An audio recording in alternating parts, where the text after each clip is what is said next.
If I was going to explain the construction business to someone who is younger than 18 years old, here's how I'd explain it to them.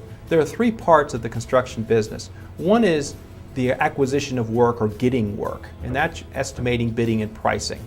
And that's a very important part of our construction business if we're going to go ahead and make a viable construction company. The second part, which comes out of the acquisition of work, is building work. And that's the actual building, construction work, installing of work. The third part of the construction business is the keeping track part of it.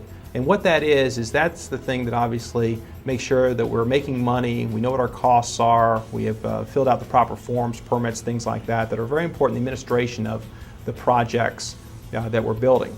Those three parts, the work acquisition, the build of work, and then the keeping track of that work, all make a cycle. The cycle is three-part. It goes from one to another, and the faster you run that cycle, this is one of the secrets that I know, I learned this not many years ago, the faster you run that cycle, the bigger your competitive edge. And if your competitor has a faster cycle than you, they own the competitive edge. So be very careful about the way in which you approach your business. Obviously, if we look at work acquisition, estimating, can't beat the electronic nature, can't beat the digitizer, software, things like that in work acquisition. Got to use computers, it seems.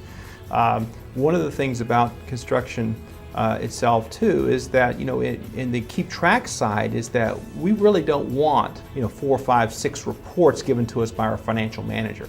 We really have to look at and think about one report that tells me exactly where I am, what I can do, so I can go out and fix it.